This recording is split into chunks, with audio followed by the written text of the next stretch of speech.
सीधा सवाल ये था कि क्या हिना शहाब को राज्यसभा नहीं भेजना आरजेडी की भूल है?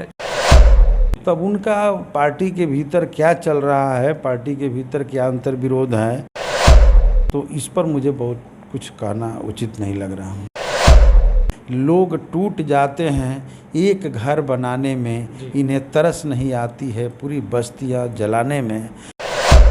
सच कहिए तो ये आरएसएस भाजपा के पूरी तौर पे दबाव में काम कर रही है। गरीबों के घरों पर बुलडोजर चला है, बुलडोजर दमन का हथियार रहा है, उसको आदर्श बना करके चल रहे हैं। सब लोग जानते हैं कि आज हिंदुस्तान के लोकतंत्र खतरे में है, देश के संविधान भी खतरा में है।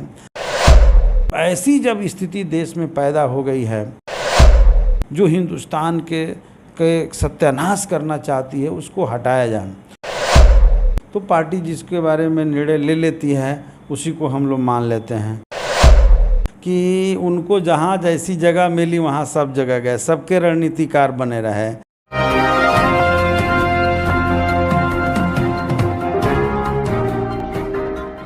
SLEC 24 न्यूज़ में आपका स्वागत है। मैं हूं अदीबा फातिमा।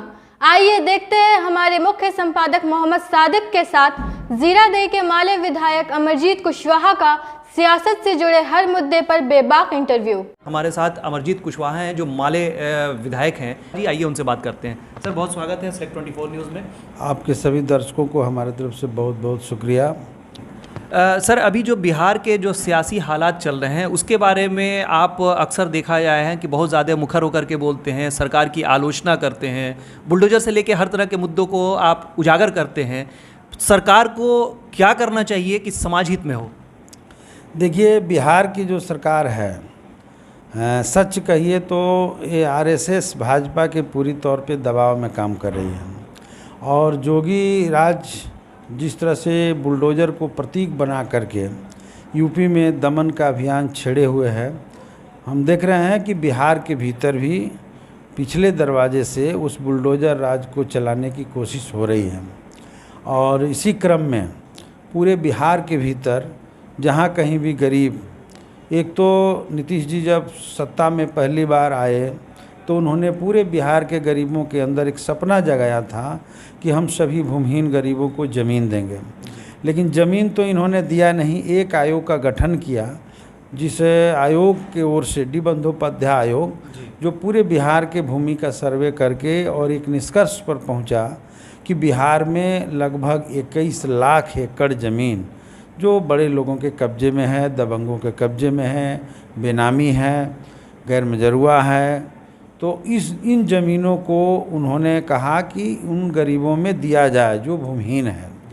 तो नीतीश जी ने जब ये काम माने आयोग का रिपोर्ट जब सामने आया तो बिहार के जो बड़े लोग थे, सामंती किस्म के लोग थे, दबंग लोग थे, उन लोगों ने दबाव बनाना शुरू किया और नीतीश जी उन लोगों के सामने सरेंडर कर गए। उस पूरे रिपोर्ट को ठंडे बस्ते में डाल दिया। लेकिन हम लोग के संघर्षों के बदौलत, लाल झंडे के आंदोलनों के बदौलत बहुत सारे जगहों पर पूरे बिहार के भीतर गरीब गुरबे लोग आहर पोखर पर, परती ज़मीन पर घर बना करके बसे हुए हैं। आज हम देख रहे हैं कि नीतीश जी ज़मीन तो दिए नहीं, एथेंटिक उन लोगों को कुछ दिया ही नहीं, यहाँ तक कि उन्होंने ज़मीन खरीद करके भी देने को कहा, वो भी नहीं किया।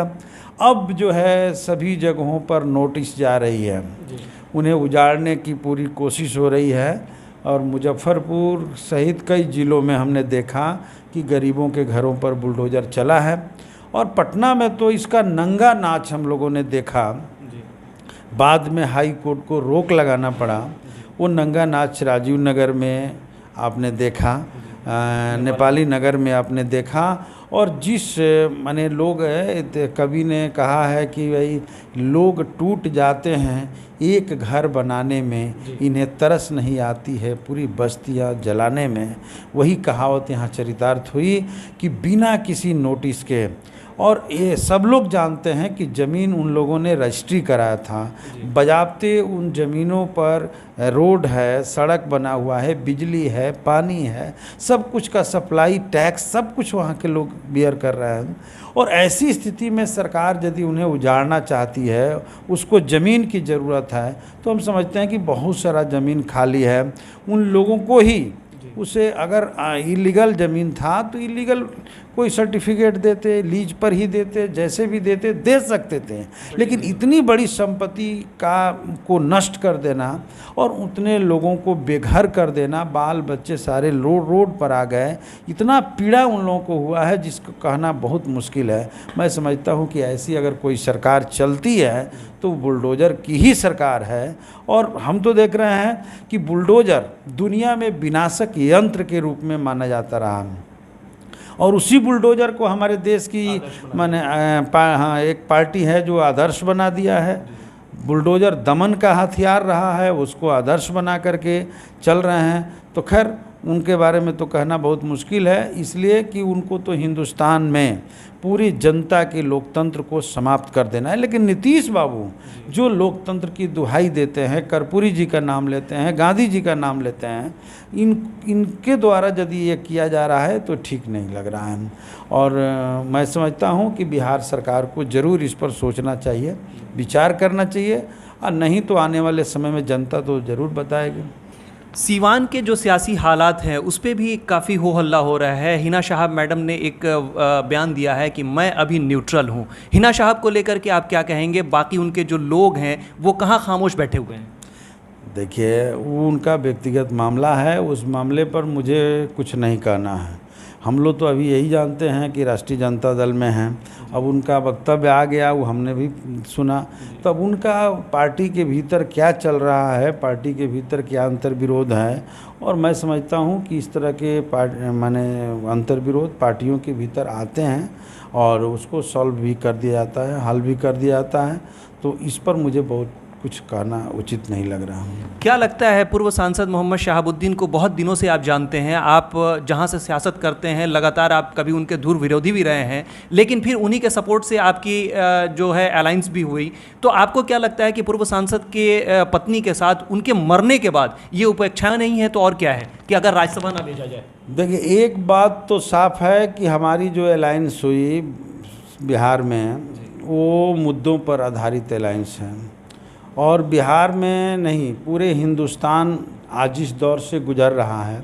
सब लोग जानते हैं कि आज हिंदुस्तान के लोकतंत्र खतरे में है, देश के संविधान भी खतरा में है। अब हमने सुना है कि कुछ शब्द भी हमारे हिंदुस्तान के भीतर बैन कर दिए जाएंगे जिसको आप नहीं बोल सकते हैं। लोग, अगर कोई आदमी बहुत मनमानी करता है तो उसे तानाशाह कहता है, और अपने शासकों के बारे में प्रोटेस्ट करते हुए हम लोग नारे लगाते रहे हैं कि ये तानाशाह हुकूमत है। तो अब जो है हमारे देश में सुन रहे हैं कि पार्लियामेंट में भाजपा की जो सरकार है इस शब्दों पर बैन करने जा रही है। सिलेक्ट शब्द, भ्रष्टाचारी किसी को नहीं कह सकते। अब यहाँ तक हमने कि पार्लियामेंट के कैंपस के भीतर जो पहले एमपीज वो अपना इलाका समझते थे, वो लोग जो है प्रोटेस्ट करते थे, सरकार के नीतियों का विरोध करते थे, वो अब कहा जा रहा है कि वहाँ कोई प्रोटेस्ट उस कैंपस के दायरे में नहीं किया जाएगा।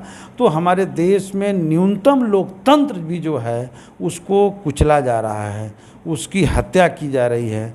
तो ऐसी जब स्थिति देश में पैदा हो गई है तो निश्चित है कि इसके खिलाफ हिंदुस्तान के हम लोगों ने सभी वाम लोकतांत्रिक शक्तियों से आग्रह किया, और आज भी मैं आग्रह कर रहा हूं कि एकजुट होकर के इस फासिस्ट हुकूमत को जो हिंदुस्तान के सत्यानाश करना चाहती है उसको हटाया जाए। तो इसके लिए हमने आरजेडी के साथ अलायंस किया, और उस पार्टी के साथ हमारी अलायंस है, और उस पार्टी में जो लोग हैं हम सब लोग एक साथ हैं। व्यक्तिगत तौर पर किसी व्यक्ति से हम लोग का तो कोई अलायंस है नहीं। दूसरी बात है कि जहाँ तक कुछ अपराध का सवाल है तो निश्चित तौर पे आज भी हम अलायंस ज़रूर किए हैं, लेकिन अगर इस तरह का कोई मामला आता है, क्राइम का मामला है, वहाँ कोई हम कंप्रोमाइज़ नहीं कर सकते। वहाँ निश्चित है कि हम उसके खिलाफ लड़ेंगे, लड़े भी हैं, और वहाँ हमारा कोई कंप्रोमाइज़ नहीं है। नहीं, सीधा सवाल ये था कि क्या हिना शहाब को राज्यसभा नहीं भेजना आरजेडी की भूल है, चूंकि सांसद शहाबुद्दीन एक पार्टी में लगातार रह गए। ऐसा वफादार आदमी को भी अगर किसी तरह का कोई इनाम ना मिले तो बाकी लोग कैसे पार्टी में कंटिन्यू करें? देखिए, हम लोग जिस पार्टी में हैं, हमारी पार्टी में ये माने हम लोग अपने से राज्यसभा जाएं, लोकसभा में जाएं, टिकट मिले ये बात भी नहीं कहते। और हम लोग इसको अच्छा मानते हैं कि पार्टी जिसको फैसला करती है, पार्टी के भीतर एक लोकतंत्र है और पार्टी का आँख बहुत लंबा चौड़ा है, तो पार्टी जिसके बारे में निर्णय ले लेती है उसी को हम लोग मान लेते हैं। तो हम समझ रहे हैं कि ये अपने से कहना किसी के लिए मैं, और उनके पार्टी के भीतर में इसको लेकर के क्या चल रहा है आरजेडी के भीतर, हम चूँकि एक अलायंस पार्टनर है इसलिए अपने अलायंस पार्टनर के दूसरी ही पार्टी के भीतर क्या है इसको लेकर के इस पर कमेंट करना उचित नहीं समझ रहे हैं। क्या लगता है अगर हिना शहाब अलग पार्टी बनाती हैं तो क्या आप लोग उनको समर्थन करेंगे या फिर आरजेडी के साथ ही अलायंस में बने रहेंगे? हम लोग तो, हमारी अलायंस मैंने कह ही दिया कि भाजपा के फासिस्ट हुकूमत के खिलाफ, जहां लोकतंत्र और संविधान पर हमला है, हम पूरे देश के लोकतांत्रिक शक्तियों को गोलबंद करके आने वाले दिनों में इस हुकूमत को यहां से हटाना चाहते हैं। तो ऐसी स्थिति में हमारी व्यक्ति से किसी से अलायंस तो है नहीं, हमारी तो पूरी अलायंस राजनीतिक पार्टी से है, मुद्दों पर है, तो वहाँ हमारा अलायंस रहेगा। कल के डेट में अगर हिना शहाब अगर नई पार्टी बनाती हैं तो या फिर आरजेडी छोड़ देती हैं तो क्या आप भी कोशिश करेंगे कि वो आपकी पार्टी में आ जाए? देखिए, हमारी पार्टी में आ जाए कि नहीं, हमारी पार्टी में तो खैर आने का कोई सवाल ही नहीं है, लेकिन नई पार्टी और क्या बनेगा नहीं बनेगा उसके बाद सोचा जाएगा क्या हो सकता है। प्रशांत किशोर का भी आगमन हो गया है बिहार में। वो बोल रहे हैं कि बाकी जितनी पार्टियां हैं वो सब खत्म पार्टियां हैं, चूंकि प्रशांत किशोर लगातार सबके साथ काम कर चुके हैं। आपको क्या लगता है प्रशांत किशोर एक आम आदमी पार्टी की तरह से उभर करके बिहार में आएंगे क्या? वो सोच तो यही रहे हैं, लेकिन मैं समझता हूँ कि उनको जहाँ जैसी जगह मिली वहाँ सब जगह गए, सबके रणनीतिकार बने रहे।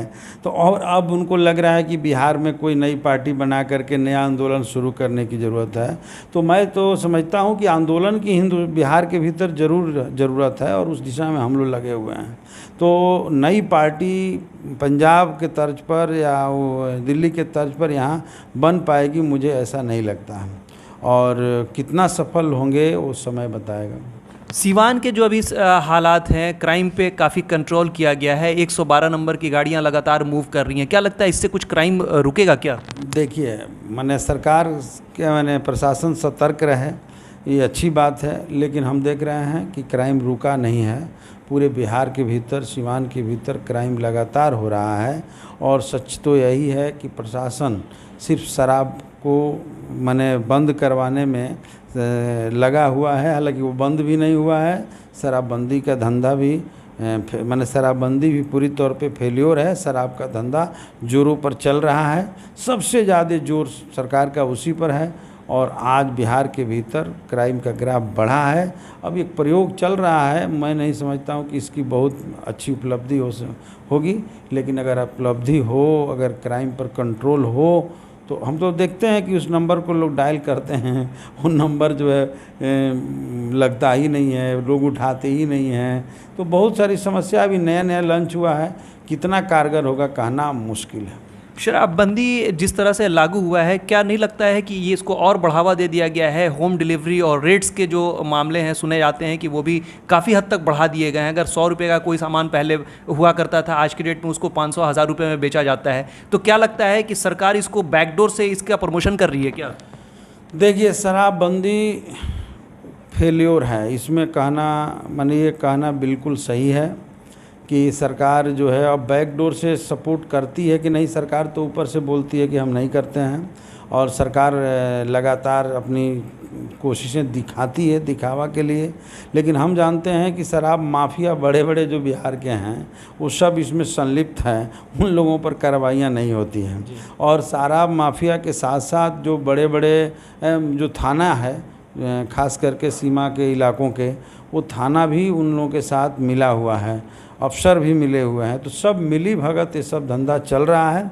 और आपने सही कहा कि अभी शराब जो है वो पहले से महंगे मिल रहे हैं, और होम डिलीवरी है उपलब्ध हो रहा है। तो इसलिए सरकार जो है करप्शन नहीं रोक पाएगी, जो सरकार का पुलिस क्राइम नहीं रोक पाएगा, जहां सरकार पूरी तौर पे भ्रष्टाचार में सारे अफसर डूबे हुए हैं, अब उन्हीं लोगों के बल पर आप शराबबंदी जैसे कानून लागू करना चाहें जिस चीज़ को लेकर के लोग आदी हो चुके हैं, तो मैं समझता हूँ ये संभव नहीं है। पहले तो अफसर और ये सारे लोगों पर करप्शन पर रोक लगना चाहिए, तब एक ईमानदार ऑफिसर भी अगर ईमानदार प्रयास करे तब एक हद तक हम समझते हैं कि करो इस पर रोक लग सकता है, नहीं तो वो तो कुल मिला करके देखिए तो पूरी तौर पे फेल्योर है। बहुत शुक्रिया सर हमसे बात करने के लिए। बहुत बहुत धन्यवाद आपको भी, आपके चैनल को भी, सेलेक्ट 24 न्यूज़ को भी और आपके दर्शकों को भी। तो ये थे हमारे साथ अमरजीत कुशवाहा जो जीरादेई के विधायक हैं। अब आपके शहर सिवान के लक्ष्मीपुर में भरपूर सुविधाओं के साथ खुल गया है hotel select and marriage hall. आपको बता दें 10 जून से भारी डिस्काउंट के साथ बुकिंग शुरू है, एक बार जरूर पहुंचें। इसमें आपको मिलेगा फुली एयर कंडीशन, साथ ही बुकिंग के साथ टेंट का सारा सामान, बर्तन और चूल्हा बिल्कुल फ्री। जल्द ही किसी भी कार्यक्रम को अच्छे वातावरण में करने के लिए बुक करें hotel select and marriage hall. हमारा पता है लक्ष्मीपुर सिसवन ढाला बिसाइड डॉक्टर तौफीक अहमद। हमारा कॉन्टेक्ट नंबर है 8797327330। एक बार जरूर पहुंचें और इस भारी डिस्काउंट का लाभ उठाएं। तमाम बड़ी खबरों के लिए बने रहें हमारे यूट्यूब चैनल सेलेक्ट 24 न्यूज़ को लाइक, सब्सक्राइब, शेयर ज़रूर करें। साथ ही हमारे फेसबुक पेज को भी लाइक, शेयर, कमेंट करना ना भूलें और हमारे वेबसाइट www.select24news.live पर विजिट ज़रूर करें। धन्यवाद।